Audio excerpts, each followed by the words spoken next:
भारतीय अर्थव्यवस्था में कृषि की भूमिका। आप ध्यान दीजिएगा कि ये जो टॉपिक है जिस पर मैं चर्चा कर रहा हूँ, ये आपके ऐसे या निबंध वाला जो पेपर है उसमें भी काम आना है। दूसरा, आप में से वे बच्चे जो कि कृषि बैकग्राउंड को बिलोंग करते हैं, यानी कि जिनके परिवार में कृषि होती है, वो लोग ध्यान रखें कि वहाँ पर जो कृषि हो रही है उससे संबंधित प्रश्न बनते हैं। और खासकर अगर आप देखेंगे कि एग्रीकल्चर इश्यूज पिछले 1-1.5 साल से हमारे यहाँ पर काफ़ी चर्चा में रहे, तो ये जो टॉपिक है, ऐसे लोग जो कृषि से सीधे संबंधित हैं, हालांकि हम भारत में हैं तो कृषि के मुद्दे तो हमेशा महत्वपूर्ण होते ही हैं, परंतु जिनके परिवार में एग्रीकल्चर लैंड है या पारंपरिक रूप से खेती बाड़ी होती है, वो ज़रूर ध्यान रखें। जिनके पिता या पेरेंट्स या गार्जियन कृषि में हैं, वो ज़रूर ध्यान रखें। इंटरव्यू में, साक्षात्कार में ये आपको काफ़ी काम आना है। क्लियर है? तो आपको निबंध में, निबंध के पेपर में, ऐसे में, ये दोनों जगह और मुख्य परीक्षा के पेपर में तो काम है ही। इसके अलावा यहाँ पर कुछ ऐसे तथ्य मिलेंगे जो कि आईएएस प्रारंभिक परीक्षा में डेटा बेस्ड जो क्वेश्चंस हैं उनको सॉल्व करने में मदद करेंगे आपको। इसके अलावा कुछ फंडामेंटल चीज़ें ऐसी मिलेंगी जो कि आपको प्रारंभिक परीक्षा के कृषि आधारित प्रश्नों या एग्रीकल्चर बेस्ड जो क्वेश्चंस होते हैं उनमें फायदा करेगी। टॉपिक का महत्व मैंने बता दिया है। इसके बाद मैंने ये पढ़ा चुका हूँ मैं, जैसे भारत की राष्ट्रीय आय में कृषि का जो महत्व है, जो इम्पोर्टेंस है, एक परसेंटेज है, वो कितना है, राष्ट्रीय आय आप पढ़ चुके हैं। तो बात कर रहे थे हम नेशनल इनकम में कृषि क्षेत्र के योगदान की। तो आप देखिए कि 1950-51 में ये जो प्रतिशत हुआ करता था, ये लगभग 53.1% था, यानी कि 50% जीडीपी जो था वो एग्रीकल्चर तथा उससे संबंधित क्षेत्रों में हुआ करता था। वही दूसरी तरफ अगर आप ध्यान दें कि 1920 में अगर आप जाते हैं तो ये 2/3 हुआ करता था, यानी कि लगभग 65 से 66%, यानी कि धीरे धीरे एग्रीकल्चर का जो पार्ट है इसमें कुल जीडीपी में वो कम हो रहा है। परंतु ध्यान रखें, ये प्रतिशत कमी है, ना कि कुल अमाउंट में होने वाली कमी। अर्थात ये केवल ये बता रहा है कि नेशनल इनकम में जो सेकेंडरी सेक्टर और टर्सरी सेक्टर है उनका प्रतिशत योगदान बढ़ रहा है और उनके बनिस्बत कृषि क्षेत्र का योगदान थोड़ा सा कम हो रहा है। परंतु इससे कृषि का महत्व कम नहीं हो जाता, क्योंकि यहाँ पर जो आधारित जनसंख्या है, कृषि तथा संबंधित क्षेत्रों पर आधारित जनसंख्या, वो आज भी 50% के लगभग है। आज की बात कर रहा हूँ 2021 की। फिर से 1950-51 में ये प्रतिशत हुआ करता था 53.1%। ये डेटा जो है वो इकोनॉमिक सर्वे के हैं, तो आप इनका उपयोग धड़ल्ले से करें, दिल खोल के करें। 1990-51 में ये लगभग 30% के आसपास हो गया, 29.6%, 29.6%। और वहीं 2017-18 के जो फाइनल डेटा है उसमें अगर आप देखेंगे तो ये प्रतिशत है 15। वहीं जीवीए में अगर आप देखेंगे, ग्रॉस वैल्यू एडिट में, तो 17.8% आपको नजर आएगा। जो लेटेस्ट आंकड़े हैं इकोनॉमिक सर्वे 2020-21 में, जो 19-20 के जो तृतीय अग्रिम अनुमान है, जो फाइनल के लगभग है, वो 17.8% है। ये लेटेस्ट डेटा है जिसका आपको उपयोग करना है ऐसे में। यानी कि आज हमारी जीडीपी या जीवीए का लगभग 18% भाग कृषि तथा संबंधित क्षेत्रों से आता है। ठीक, इसके बाद मैंने बताया था कि पिछले 2 सालों में जो कोविड-19 की स्थितियां बनी कोविड के कारण, तो वहां पर सेकेंडरी सेक्टर तथा टर्सरी सेक्टर में एक बहुत बड़ा फॉल नजर आया, किंतु एग्रीकल्चर सेक्टर में पॉजिटिव ग्रोथ रेट देखी गई। ये बहुत बड़ी महत्वपूर्ण बात है, क्योंकि ऐसे समय में जब उद्योग धंधे, व्यापार, वाणिज्य और सेवा क्षेत्र कमजोर थे और हमारे देश में इकोनॉमी बहुत डाउनफॉल जा रही थी, वहां पर एग्रीकल्चर ने 3.4% की ग्रोथ की। इसका मतलब यह भी है कि पिछले 2 सालों में हमारे देश की अर्थव्यवस्था को संभालने का जो काम है वो किसने किया है, वो काम किया है कृषि ने। यहाँ तो कोई समस्या नहीं, क्लियर है। इसके बाद जो चार्ट मैंने आपको दिए हैं, अगर आप वहाँ देखेंगे तो यह चार्ट आपको दिखाएंगे किस तरह से एग्रीकल्चर क्षेत्र में योगदान पॉजिटिव वे में जा रहा है। कृषि तथा संबंधित क्षेत्र 3.4%, उससे पहले 4 था, फिर 2.4 था और उससे पहले 5.9 था। ये सारे बार डायग्राम वगैरह आपके काम के।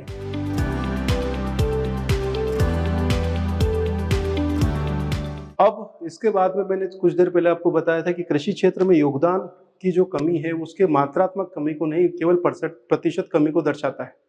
इसका मतलब यह है कि अगर आप देश में कृषि उत्पादन देखें, दुग्ध उत्पादन देखें या कृषि आधारित उद्योग या फिर कच्चे माल की आपूर्ति देखें, तो ये पिछले 70 सालों में कई गुना बढ़ चुकी है। एक अच्छा ग्रोथ रेट आपको दिखाई दिया। आज हमारे देश में फूड सिक्योरिटी की स्थिति ऐसी है कि 135 करोड़ जनसंख्या के दोनों वक्त का भोजन एक लंबे समय तक मिल जाएगा, ऐसी स्थिति बनी हुई है। ये सब कुछ संभव हुआ है हमारे कृषि के कारण। तो कुल मिला के आप इस बात को यूं प्रेजेंट करें कि कृषि क्षेत्र में योगदान घटा है, परंतु ये योगदान प्रतिशत योगदान है, क्योंकि सेकेंडरी सेक्टर तथा टर्सरी सेक्टर ने ज्यादा योगदान किया है। दैट्स केवल इतना महत्व है। इसके बाद में राष्ट्रीय आय के बाद में, अब देखिए यहाँ पर मैंने एक प्रश्न बताया था, या लिख लो आप लोग, कि भारत की राष्ट्रीय आय में कृषि क्षेत्र के योगदान पर टिप्पणी कीजिए। तो पिछला जो 5 बिंदु थे मैंने 1920, 1950, 51, 1990, 91 और जो लेटेस्ट डाटा है 7.8, ये दर्शाना है। उसके बाद आपको ये बताना है, मैं फॉर्मेटिंग बता रहा हूँ, आंसर फॉर्मेटिंग, ये तथ्यात्मक जानकारी देने के बाद आपको ये बताना है कि यह जो प्रतिशत कमी है, यह प्रतिशत में होने वाली कमी है। इसका मतलब है कि सेकेंडरी सेक्टर तथा टर्सरी सेक्टर बहुत बेहतर कर रहे हैं कृषि की अपेक्षा, परंतु कृषि में कुल मात्रात्मक तथा प्रोडक्टिविटी लेवल पर, यानी कि कुल उत्पादन तथा कुल उत्पादकता के स्तर पर सकारात्मक रुझान बना हुआ है। दैट्स इट, इतना लिखिए। 5 में से 4 नंबर आपके। क्लियर हुआ? अब अगला बिंदु, अगला 5 नंबर का प्रश्न जो आपसे बनेगा वो क्या बनेगा? रोजगार सृजन के दृष्टिकोण से या देश में रोजगारों के सृजन के संदर्भ में कृषि क्षेत्र के योगदान पर टिप्पणी कीजिए। यह प्रश्न है आपका अगला 5 अंक के लिए। ये प्रश्न का उत्तर कैसे देना है? आपको ये बताना है कि वर्तमान से पहले थोड़ा सा ये जो ट्रेंड है इसको दिखा दीजिए। वर्तमान में कितने प्रतिशत जनसंख्या कृषि पर निर्भर है, कितना प्रतिशत लेबर फोर्स इस पर निर्भर करता है। That's it. देखिए, इकोनॉमी के जो आंसर्स हैं वो टू द पॉइंट होते हैं। अगर उनको तथ्यात्मक आधार आप दे दें तो वहां पर नंबर मिलते हैं। बहुत सारे बच्चे सोचते हैं कि इकोनॉमिक्स में नंबर नहीं मिलते। मैं ये कह रहा हूँ इकोनॉमिक्स में नंबर सबसे अच्छे मिलते हैं। उसका आंसर आपको सही तरीके से प्रेजेंट करना है। फिर से दूसरा प्रश्न जो कि आपके सामने है वो क्या है? देश में कुल रोजगारों के सृजन में या कुल रोजगार वृद्धि में कृषि क्षेत्र के योगदान पर टिप्पणी कीजिए। ठीक। दूसरा मुद्दा जो आपके सामने आएगा कि ग्रामीण बेरोजगारी को दूर करने के उपायों पर चर्चा कीजिए। जब आप सोशियोलॉजी वाले सेगमेंट पे जाएंगे तब ये बात आएगी। और ग्रामीण बेरोजगारी दूर करने या ग्रामीण गरीबी को दूर करने के लिए आपको कृषि से संबंधित डेटा की जरूरत पड़ेगी। यानी कि ये जो मुद्दा है, ये जो सेगमेंट है, ये यहाँ पर महत्वपूर्ण है इकोनॉमिक्स में। सोशियोलॉजी वाले सेगमेंट में फिर काम आएगा।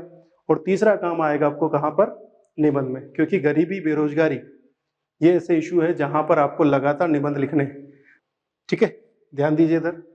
तो रोजगार सृजन के दृष्टिकोण से कृषि क्षेत्र के योगदान पर चर्चा करते हैं। सबसे पहले जो सबसे महत्वपूर्ण डेटा हमारे पास अवेलेबल है 70, 72, 73 के 1972, 73 में लगभग 74% जनसंख्या, कौन सी जनसंख्या? जो कार्यशील जनसंख्या। कार्यशील जनसंख्या का मतलब होता है कि वह जनसंख्या, या कहें कि कुल जनसंख्या का वह भाग जो कि कृषि या कहें कि किसी भी रोजगार सृजन वाले काम में अपने आप को इन्वॉल्व कर सकता है। इसका मतलब बच्चे, एक उम्र तो और एक उम्र सीमा के बाद वृद्ध को छोड़ दिया जाए तो बाकी की जो जनसंख्या जो कि काम कर सकती है, वो काम करती है कि नहीं करती है, वो अलग बात है। अगर वो स्वैच्छिक बेरोजगार हो या हमारे जैसे आपके जैसे पीएससी की तैयारी करने वाले हों तो ये भी बेरोजगारी का एक प्रकार ही है जिसको स्वैच्छिक बेरोजगारी बोल सकते हैं। परंतु क्या हम कार्यशील जनसंख्या में है? उत्तर है हाँ। आप और मैं, हम सब कार्यशील जनसंख्या में हैं, क्योंकि हम ना वृद्ध हैं ना ही बच्चे। तो कुल कार्यशील जनसंख्या का 74% भाग कहां पर था? हमारे पास कृषि में और उससे संबंधित क्षेत्रों में। उसी तरह से 93, 94 फर्स्ट जनरेशन रिफॉर्म्स के समय 90s के दशक के शुरुआत में लगभग 65% भाग कार्यशील जनसंख्या का इन्वॉल्व था कृषि में। उसके बाद में अगर 2017-18 के आंकड़े की बात करें इकोनॉमिक सर्वे के हिसाब से तो लगभग 50% जनसंख्या, या टू द पॉइंट बात करें तो ये 49%, 49% जनसंख्या लेबर फोर्स में काम कर रही है। एक महत्वपूर्ण तथ्य जो कि आपके सामने आया है, 2017-18 में कितने प्रतिशत कार्यशील जनसंख्या का भाग कृषि से जुड़ा हुआ है? उत्तर है 49%। अब इसके बाद में जब आर्थिक समीक्षा की बात करें, आंकड़े हमारे पास 2011 की बात करें तो कृषि व संबंधित क्षेत्रों को जोड़े तो 54.4% हो गया, 54.6%। यहाँ पर जो आंकड़े हैं ध्यान दीजिए, ये जो प्रतिशत आया 49% ये कृषि से, और अगर इसमें आप कृषि व संबंधित क्षेत्रों को जोड़ दें तो ये 54.6% है कार्यशील जनसंख्या कृषि तथा संबंधित क्षेत्र। ये दूसरा तथ्य जो कि आपको ध्यान रखना है। अब इसको जनरलाइज कर दीजिए। जनरलाइज करने में आपको सीधे बोल सकते हैं कि हमारी आधी जनसंख्या कृषि व उससे संबंधित रोजगारों पर निर्भर करती है। और अगर ऐसा है, ध्यान दो, देश की जनसंख्या आधी कृषि पर निर्भर करती है और वहाँ पर 3.4% की ग्रोथ रेट है, तो इसका मतलब है कि हमारे देश का बहुत ज़्यादा बिगड़ना नहीं। विश्व के बड़े बड़े देश जब भी आर्थिक मंदी आती है तो वो परेशान हो जाते हैं, परंतु भारत में ये परेशानी थोड़ी सी कम होती है। उसका कारण क्या है कि हमारे यहाँ पर जो एग्रीकल्चर बेस्ड है, जो रोजगार बेस्ड है, जो रोजगार में लगे हुए लोग हैं, वो एग्रीकल्चर पर बहुत ज़्यादा डिपेंड करते हैं। That's it. जैसे लॉकडाउन के दौरान आपने देखा कि दुकानें बंद रही, व्यापार वाणिज्य ट्रांसपोर्टेशन बंद रहे, सर्विस सेक्टर बंद रहा, परंतु क्या खेती बाड़ी रुकी? उत्तर है नहीं। सब्जियां उगी, क्या बिकी? नहीं, बिल्कुल बिकी। सब्जियों का सप्लाई लाइन चलती रही। फूड ग्रेन खाद्य उत्पादन हुआ, उनकी सप्लाई लाइन बनी रही। तो ये वो चीजें हैं जो कि महत्व रखती हैं, ध्यान दीजिएगा। तो कितने ऐसे लोग हैं जो इस प्रश्न का उत्तर दे सकते हैं कि भारत में कृषि रोजगारों के सृजन में किस तरह से महत्वपूर्ण है, या कुल रोजगार सृजन में कृषि क्षेत्र के योगदान पर टिप्पणी कीजिए। तो 3, 4, 5 लाइनें लिख सकते हैं। ये जो पिछली 5 लाइनें हैं और ये जो कॉन्सेप्ट्स मैंने आपके सामने क्लियर किए, उसमें कोविड का उदाहरण दे दीजिए, 3.4% की ग्रोथ रेट बता दीजिए, कुल जनसंख्या का प्रतिशत बता दीजिए, आपका काम हो गया है। आंसर ऐसे ही लिखना है आपको। अगला प्रश्न 5 अंक के लिए फिर से, देश की खाद्यान्न सुरक्षा के संदर्भ में कृषि क्षेत्र के महत्व को रेखांकित कीजिए। खाद्यान्न सुरक्षा, फूड ग्रेन या फूड सिक्योरिटी। खाद्यान्न सुरक्षा क्या होती है? जैसे कि क्या आप लोगों के पास फूड सिक्योरिटी है? तो यहाँ है, नहीं होती तो आप लोग यहाँ कैसे बैठे होते? जैसे कि आज से अगर 5000 साल पहले हम जाते हैं, या 7000 साल पहले चले जाओ, 7000 साल पहले ले जाता हूँ मैं आपको नवपाषाण काल में। नवपाषाण काल में जब आप सुबह सोकर उठें, तब आपको ये सोचना है कि पीएससी की तैयारी करनी है कि नहीं करनी है, या इकोनॉमिक्स की क्लास लेनी है कि हिस्ट्री की क्लास लेनी है? नहीं, हमें सुबह उठते से क्या काम करना है? हमें सुबह उठते से काम करना है कि भैया अब सबसे पहले भोजन की व्यवस्था करें, पानी की व्यवस्था करें। शिकार के लिए निकले या कंदमूल एकत्रित कर रहे हैं, या फिर एग्रीकल्चर में कहीं लगे हुए हैं। नवपाषाण काल में खतीय एग्रीकल्चर हो रहा था, मेहरगढ़ उदाहरण है आपके सामने। तो वहां पर जो कृषि हो रही है बहुत प्रिमिटिव लेवल की है। उससे पहले का जो समय जहाँ पर एग्रीकल्चर ही नहीं है, मध्य पाषाण काल में पशुपालन आ गया, तो दूध और मांस थोड़ी बहुत मात्रा में मिलेगा। कितने दिन मिलेगा? 2-4 मुर्गे मुर्गियां हैं, 4 दिन खा लेंगे, उसके बाद क्या होगा? इसका मतलब ये है कि फिर आगे क्या होगा? तो भोजन की उपलब्धता निरंतर समय तक बनी रहे, दीर्घ काल तक बनी रहे, तो इस कॉन्सेप्ट को बोलते हैं फूड सिक्योरिटी। हमारे देश में फूड सिक्योरिटी है, अवेलेबिलिटी है, बिल्कुल है। चैलेंजेस भी हैं, समस्याएं भी है, समाधान भी है, उन पर हम बात करेंगे। तो खाद्य सुरक्षा एक ऐसा कॉन्सेप्ट है जिसमें खाद्यान्नों की उपलब्धता बनी रहे दीर्घकालिक तौर पे, और खाद्यान्न पोषण युक्त होना चाहिए। That's it. तो अगर हमें खाना चाहिए, लगातार समय के लिए चाहिए, ऐसा नहीं हो कि आज खाना मिला, अब अगली बार 4 दिन बाद हो गया, सुबह मिला शाम को नहीं मिलेगा। अगर ऐसा नहीं होने देना है तो हमें फूड सिक्योरिटी को गेन करना पड़ेगा, और उसके लिए क्या करना पड़ेगा? हमें कृषि को बढ़ावा देते रहना पड़ेगा।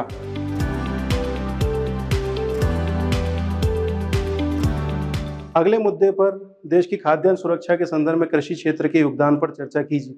तो सबसे पहले हमें खाद्य सुरक्षा की बात करें, फूड सिक्योरिटी, तो उसके कॉन्सेप्ट्स को क्लियर करना है। सबसे पहले आंसर में लिखे, खाद्य सुरक्षा एक ऐसी स्थिति है जहां पर देश की जनसंख्या या निर्भर जनसंख्या को भोजन या पौष्टिक भोजन या पोषण युक्त भोजन की उपलब्धता निरंतर रूप से दीर्घकाल तक बनी रहे। That's it. तो ये फूड सिक्योरिटी, और जैसे कि परिभाषा या हमने इसको एक्सप्लेन किया, इस एक्सप्लेनेशन में ही ये बात शामिल है कि अगर खाद्यान्न की उपलब्धता चाहिए तो कृषि को लगातार हमें बढ़ावा देना है। That's it.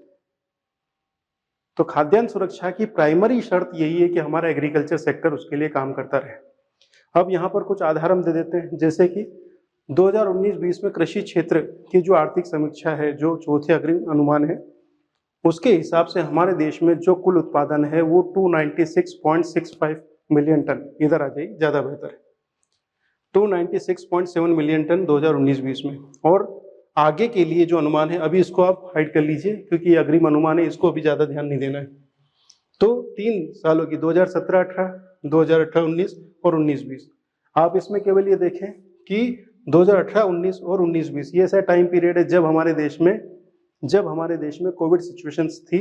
हमारा total food grain 285 million ton से बढ़कर 296 या कहें कि 297 मिलियन टन हो गया।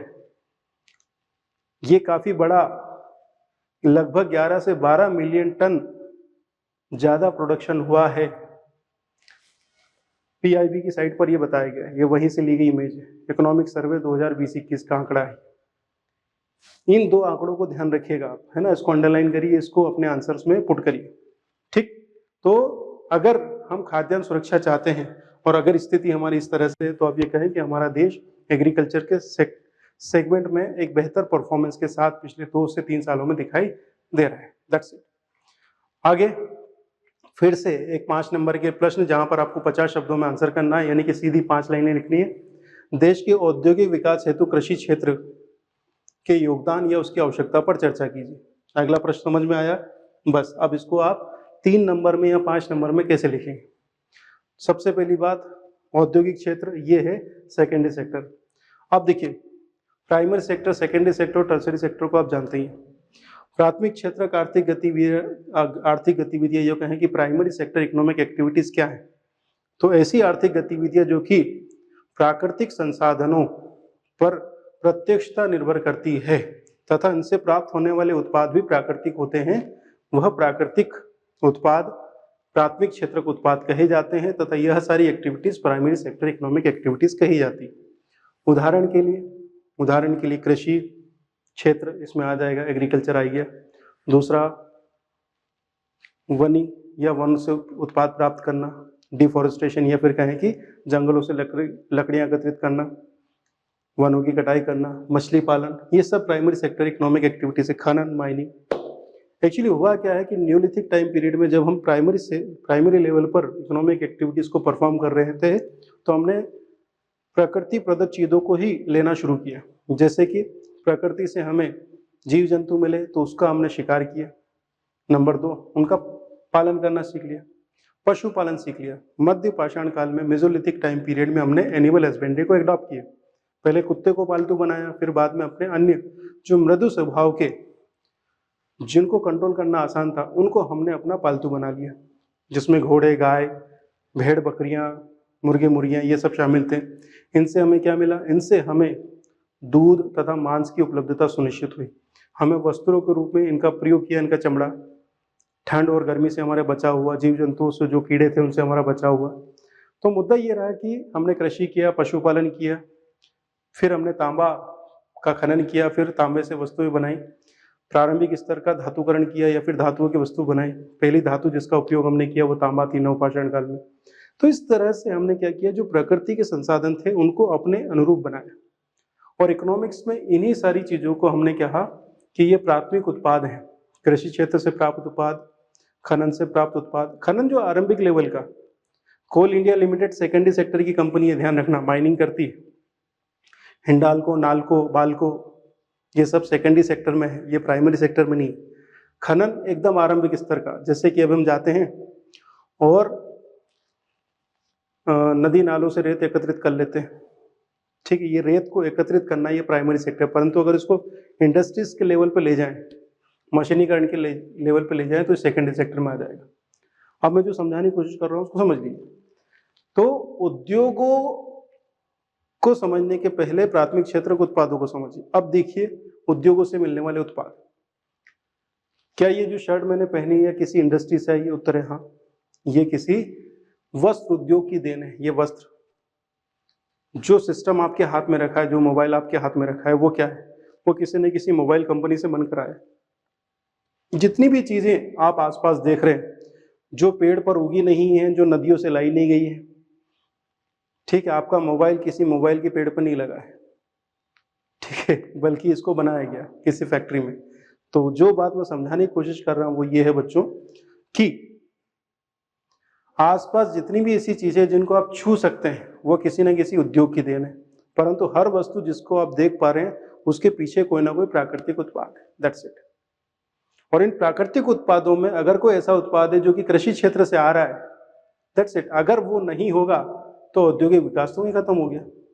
जैसे कि वस्त्र उद्योग के लिए आपको कपास चाहिए, कपास कहाँ से आएगा? खेती से आएगा। चीनी उद्योग के लिए गन्ना कहाँ से आएगा? कृषि से आएगा। खाद्य प्रसंस्करण उद्योग, फूड प्रोसेसिंग इंडस्ट्रीज, नाम ही है फूड प्रोसेसिंग, फूड का प्रोसेस करेंगे, फूड कहाँ से आएगा? प्राथमिक क्षेत्र से आएगा। इसी तरह से अन्य जैसे फर्नीचर उद्योग है, लोहा उद्योग है, सारे उद्योग, मैं फिर कह रहा हूँ सभी सेकेंडरी सेक्टर के जो उद्योग है उनके पीछे कहीं ना कहीं प्राकृतिक उत्पाद है, और उन प्राकृतिक उत्पादों में अगर कोई ऐसा उत्पाद है जो कृषि क्षेत्र से संबंधित है, काम हो गया। समझ में आया? तो नंबर 1, कृषि जो क्षेत्र है वो हमारे बहुत सारे ऐसे उद्योग है जिनके लिए कच्चे माल की आपूर्ति सुनिश्चित करता है। अगर वो कच्चे माल की आपूर्ति पर प्रभाव पड़ता है तो मामला खराब है, वहां पर वो इंडस्ट्रियलाइजेशन फेल हो जाएगा। इसमें भी खाद्य प्रसंस्करण उद्योग सबसे ज्यादा महत्वपूर्ण है।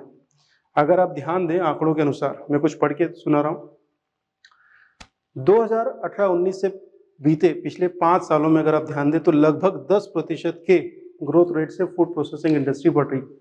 इसका मतलब ये है कि जब आप बाजार में जाते हैं और वहां पर चिप्स के पैकेट में आपको वैरायटी दिखने लगती है, जिसमें लेस के चिप्स के साथ आपके लोकल लेवल इंदौर के किसी क्षेत्र में बने हुए चिप्स या फिर किसी छोटी जगह पर बने हुए चिप्स के पैकेट आपको उपलब्ध होते हैं, तो आप समझिए कि अब ये जो चिप्स उद्योग है, जो कि फूड प्रोसेसिंग इंडस्ट्री, आलू के चिप्स, आलू खाद्य पदार्थ और उससे प्रोसेस करके बना दिया आलू के चिप्स या वेफर्स, ये जो इंडस्ट्री है ये ग्रोथ रेट लेवल पर अगर आप देखेंगे तो 10% की वृद्धि कर रहा है। और इसी के साथ साथ कृषि क्षेत्र में बढ़ोतरी 3.2% रही, वहीं मैन्युफैक्चरिंग सेक्टर में ये 8.25 रही। इसका मतलब ये है कि हमारा agriculture sector food processing industries को पर्याप्त सपोर्ट कर रहा है। इसी कारण यहाँ पर 10% की वार्षिक वृद्धि देखी जा रही है। और दूसरी बात, ये लेबर इंटेंसिव सेक्टर से, अर्थात यहाँ पर श्रमिकों की सीधी उपलब्धता है। जैसे उदाहरण के लिए, अगर आपको आलू की चिप्स 2 तरीके से बना सकते हैं, मैकेनाइज सेक्टर में या फिर नॉन मैकेनाइज सेक्टर में, अर्थात मशीनीकृत क्षेत्र में या गैर मशीनीकृत क्षेत्र में। घर में भी आलू की चिप्स बनते हैं जो एक अलग डिफरेंट स्वाद देता है। आप दिल्ली के बहुत सारे मार्केट में देखेंगे कि वहां पर घरों से बनकर यही चिप्स, अचार, पापड़, इनको काफी महत्व दिया जाता है, जिसको बोलते हैं हैंडमेड। इसका रेट भी आपको अच्छा मिलता है। तो यहाँ पर ये जो फूड प्रोसेसिंग इंडस्ट्री है, अगर ये अच्छे तरीके से ग्रोथ करे, इसका मतलब है कि हमारे ग्रामीण अंचल क्षेत्र में या फिर शहरों में जो एक बहुत बड़ा बेरोजगार वर्ग है, वहां पर उसको इंडस्ट्रीज में, फूड सेक्टर या फूड प्रोसेसिंग इंडस्ट्री में रोजगार मिल सकता है। अच्छी बात है। 2 बिंदु लिखें, काम हो जाएगा आपका 3 अंक के लिए। आगे बढ़ते हैं।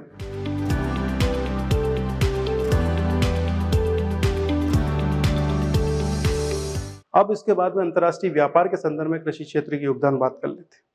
तो यहाँ पर सीधे डाटा बेस्ड बात करेंगे तो ज्यादा अच्छी बात है कि 2019-20 में लगभग 252,000 करोड़ रुपए, 252,000 करोड़ रुपए का जो बिजनेस है वो हमने एक्सपोर्ट किया है। अब ध्यान दीजिएगा कि जो कृषि क्षेत्र का एक्सपोर्ट है ये बहुत अच्छी बात है। अच्छी बात इसलिए है कि अगर हमारे देश में एग्रीकल्चर को बूम देना है हमें, तो अंतर्राष्ट्रीय बाजार में जितनी ज्यादा पेट बनाएंगे उससे क्या होगा, इंपोर्ट बढ़ेगा, इंपोर्ट घटेगा, और दूसरा एक्सपोर्ट बढ़ेगा। अगर हम कोई खाद्य पदार्थ इंपोर्ट नहीं करते हैं, इसका मतलब है कि हमारे देश में किसी भी चीज की कमी नहीं कृषि आधारित उत्पादों के अंतर्गत। परंतु अफसोस कि हमें खाद्य तेलों के लिए, कुछ अन्य चीजों के लिए आयात पर निर्भर करना पड़ता है, इंपोर्ट पर बेस्ड होना पड़ता है। कभी कभी प्याज की कीमतें बढ़ जाती, तो इसका मतलब है कि हमारे यहाँ पर फसलें खराब हो रही। परंतु अगर हम एक्सपोर्ट कर रहे हैं तो इसका मतलब है कि हमारे यहाँ पर सरप्लस में है। और अगर सरप्लस में है और अगर इसको हम निर्यात कर रहे हैं, इस मार्केट से ज्यादा किसी अंतर्राष्ट्रीय मार्केट में पहुंचा रहे और वहां से लाभ प्राप्त कर रहे हैं, तो ये हमारे लिए महत्वपूर्ण विदेशी मुद्रा अर्जित करता हुआ नजर आएगा, जो कि बहुत ही अच्छी बात है बेटा। तो अंतर्राष्ट्रीय व्यापार में आप देखें कि लगभग 250,000 करोड़ रुपए वार्षिक हमने इंपोर्ट किया है। सर्वाधिक जो निर्यात है हमारा वो अमेरिका, सऊदी अरब, ईरान, नेपाल और बांग्लादेश को है।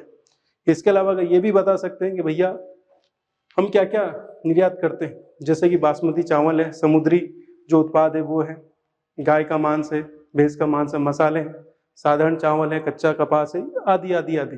इन सब चीजों में कुछ जगह काफी बड़ा इंपॉर्टेंस है हमारा। अगर आप एग्रीकल्चर के आंकड़े देखेंगे इंटरनेशनल लेवल पे, तो अधिकांश मामलों में चीन के बाद हमारा स्थान आता है। और उसका कारण यही है कि हमारे यहाँ पर कुल उत्पादकता नहीं, कुल उत्पादन में हमारी स्थिति यूरोप से बेहतर है, अमेरिका से बेहतर है, चीन पहले स्थान पे लगभग और हम सेकंड स्थान पे या टॉप 3 में बहुत सारे उत्पादों में। जहां पे नहीं है वहां पर सोचने की आवश्यकता है। ठीक है बच्चों, इसके बाद तीसरा पॉइंट लिखिए आप कि विश्व का लगभग 2.5% निर्यात कृषि क्षेत्र या कृषि उत्पादों का भारत कर रहा है, जो कि अच्छी बात है। तो आप में से कितने ऐसे बच्चे हैं जो 5 अंक के लिए 50 शब्द लिख देंगे? अंतरराष्ट्रीय व्यापार में कृषि क्षेत्र के योगदान पर टिप्पणी कीजिए। पहला पॉइंट, दूसरा पॉइंट और तीसरा पॉइंट। हो पाएगा? 3 बिंदु लिखिए, 5 में से 4 अंक आपके। इस तरह से लिखना होगा तथ्यात्मक रूप से। अब आइए एक अन्य महत्वपूर्ण प्रश्न, जो कि 5 अंक और 11 अंक दोनों में आ सकता है ना। इसमें एक मुद्दा आएगा पूंजी निर्माण में महत्वपूर्ण योगदान। अब पूंजी क्या होती है, कैपिटल क्या होती है, इसको समझ लीजिए।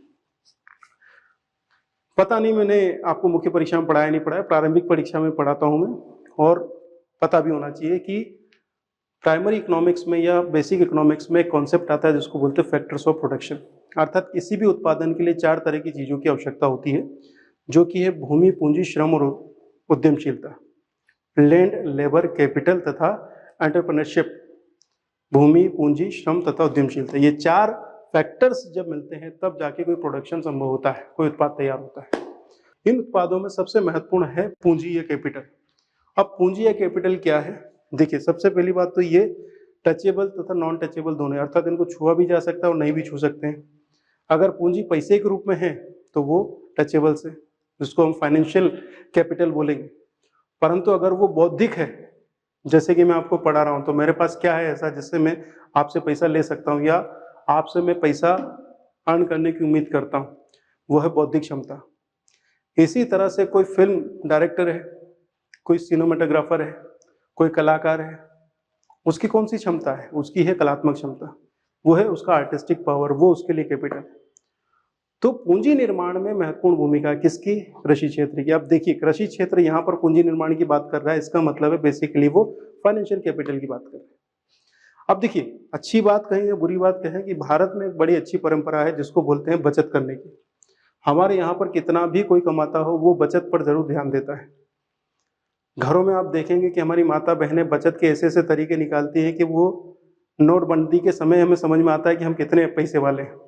कहीं तकियों में, कहीं कहाँ पर आपातकाल के लिए पैसे संग्रह करके रखे जाते हैं, और अचानक नहीं होता, ये थोड़े थोड़े पैसे निकाल निकाल के उसको संग्रहित किया जाता है। ये है बचत का कल्चर। ये वो कल्चर नहीं है कि हमारी इनकम 1 लाख है, हमने 10 लाख का लोन ले लिया है, हर महीने 5-5 हजार रुपए देते रहे। समझे आप मेरी बात? उधार लेके घी पीने का जो कल्चर है वो उपभोक्तावादी संस्कृतियों में जाता है, जिसका प्रचलन हमारे यहाँ देश में धीरे धीरे बढ़ा। परंतु यह जो कल्चर है, यह मुख्यतः जाना जाता है वेस्टर्न देशों में या पश्चिमी देशों में।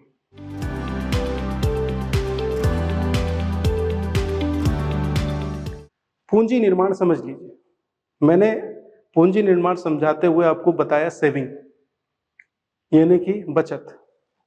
तो मान लीजिए कि अगर हमारा एग्रीकल्चर सेक्टर 3.4% की ग्रोथ से बढ़ रहा है, 50% जनसंख्या इससे इनकम सृजित करती है।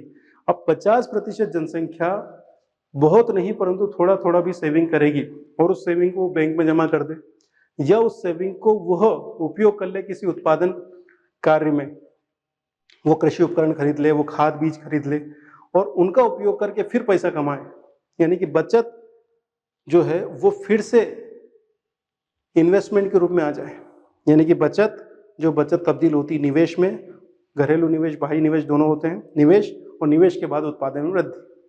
तो अगर पूंजी बात करें हम, तो पूंजी निर्माण क्या है? तो पूंजी निर्माण एक ऐसी प्रक्रिया है जिसमें बचतों के माध्यम से पूंजी को संरक्षित किया जाता है या निर्मित किया जाता है। ये बिल्कुल वैसा है जैसा कि हमने पैसे कमाए, उसमें से कुछ बचा लिया और हमें आगे की आर्थिक गतिविधियों के लिए उसको सेविंग के रूप में रख लेते हैं। तो चूंकि हमारी देश की 50% जनसंख्या इसी में लगी हुई है, उनकी जो इनकम का है अगर वो एक भाग कैपिटल में तब्दील होता है तो हमारे लिए खुशी की बात है।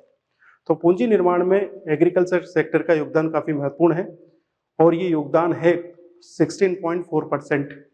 तो पहला बिंदु ये, और दूसरा इसको आधार दीजिए डेटा का 2018-19 के हिसाब से हमारा जो कृषि व संबंधित क्षेत्र है कुल पूंजी का लगभग 17% योगदान करता है, जो कि एक अच्छी बात है। अब अगला सकल पूंजी निर्माण, इसमें ध्यान दीजिएगा, यहाँ पर घट बढ़ की बात समझ में आती है। आप केवल अभी ध्यान दीजिएगा 16.4%, इससे पहले ये बढ़ रहा था, उससे पहले घटा है। 13-14 में ये 17.7% था, फिर घटा 14.7 और फिर अब ये बढ़ रहा है 16.4%। आईएएस प्रीलिम्स एग्जाम में इससे संबंधित तथ्यात्मक या कथन आधारित प्रश्न पूछे जाते हैं। वो पूछते हैं कि पिछले 10 वर्षों में कृषि तथा संबंधित क्षेत्रों में पूंजी निर्माण की दर लगातार बढ़ रही है, सही कि गलत? तो जो केवल यही आंकड़े ध्यान रखेगा उसके लिए बढ़िया है, 15-16 में 14 था, अब 16 हो गया, यानी कि बढ़ रहा है, परंतु उसको ध्यान रखना पड़ेगा 17.7 को भी, तो ये कथन हो जाएगा गलत। प्राइमरी लेवल पर पॉजिटिव, परंतु लॉन्ग टर्म में घटबढ़ आपको दिखाई दे रही है। तो कुल मिलाकर हमें एमपीपीएससी का आंसर करना है। प्रश्न क्या आएगा? पूंजी निर्माण में कृषि क्षेत्र के योगदान पर संक्षिप्त टिप्पणी कीजिए। तो पहला पैराग्राफ ये डालना है आपको, दूसरा वही 18-19 का 16.4% का योगदान, और तीसरा ये कि भैया इसमें गड़बड़ होती रहती है, और ये गड़बड़ क्यों होती है? क्योंकि ये गड़बड़ आपको यहाँ समझ में आएगी। 13-14 में उत्पादन फिर घटा फिर बढ़ा, इस तरह से योगदान प्रतिशत घटेगा बढ़ेगा तो वहां पर कैपिटल फॉर्मेशन भी निर्भर करेगा। इसी तरह से एक प्रश्न आपसे पूछा जा सकता है कि गरीबी निवारण में भूमिका कृषि क्षेत्र की, तो आप सीधे कहें कि अगर कृषि क्षेत्र में 1% की भी वृद्धि दर होती है, ध्यान दीजिएगा, तो इसका जो इम्पैक्ट है किस पर? निर्धनता को दूर करने में, कुपोषण को दूर करने में, ये कहीं ज्यादा महत्वपूर्ण है बनिस्बत सेकेंडरी और टर्सरी सेक्टर। सत्यम कंप्यूटर्स या फिर फलाना ढिकाना ये वो, मैंने 50 लोगों को सैलरी दी और कोचिंग चलाई, उतना ही पैसा अगर मैं कृषि क्षेत्र में इन्वेस्ट करता उससे आउटपुट आता, और वहां से अगर ये इनकम होती तो मैं 50 की जगह 500 लोगों को रोजगार दे रहा होता। इसका मतलब ये, तो इकोनॉमिक्स या फिर कहें कि अर्थशास्त्री ये मानते हैं कि कृषि क्षेत्र में 1% की वृद्धि अन्य क्षेत्रों यानी कि सेकेंडरी सेक्टर तथा टर्सरी सेक्टर की अपेक्षा निर्धनता निवारण तथा रोजगार सृजन में ज्यादा योगदान करती है। इसका मतलब ये, अर्थात अगर कृषि क्षेत्र मजबूत हो रहा है, अगर वहां पर आय ज्यादा तेजी से बढ़ रही है, अगर एक कृषक समृद्ध हो रहा है, तो वो क्या करेगा? बचत करेगा, पूंजी बनाएगा, वो इंडस्ट्रीज और सेवा सेक्टर को योगदान करेगा। इसका मतलब ये। तो पहले पैराग्राफ आप स्पष्ट करें कि तीनों सेक्टर्स प्राइमरी, सेकेंडरी और टर्सरी में कृषि क्षेत्र में अगर वृद्धि होती है तो इसका इम्पैक्ट गरीबी निवारण में सेकेंडरी तथा टर्सरी सेक्टर से ज्यादा है। उसके बाद कुछ नहीं करना है, हमें आंकड़े प्रस्तुत कर देने हैं कि 8-9% की वार्षिक वृद्धि दर प्राप्त की जा सकती है केवल कृषि के। अगर कृषि में वृद्धि नहीं हो रही है और उधर 10% की वृद्धि कर रहे हो तो भी गरीबी निवारण नहीं होगा। That's it. तो मैंने लगभग 5 से 6 प्रश्न कराए। कल की हमारी जो मुख्य परीक्षा क्लास होगी वो होगी nature of agriculture in India, Bharat में कृषि का स्वरूप, और इससे भी लगभग 5 से 7 प्रश्न 3 मार्कर 5 मार्कर में बन सकते हैं और 11 मार्कर में भी बन सकते हैं।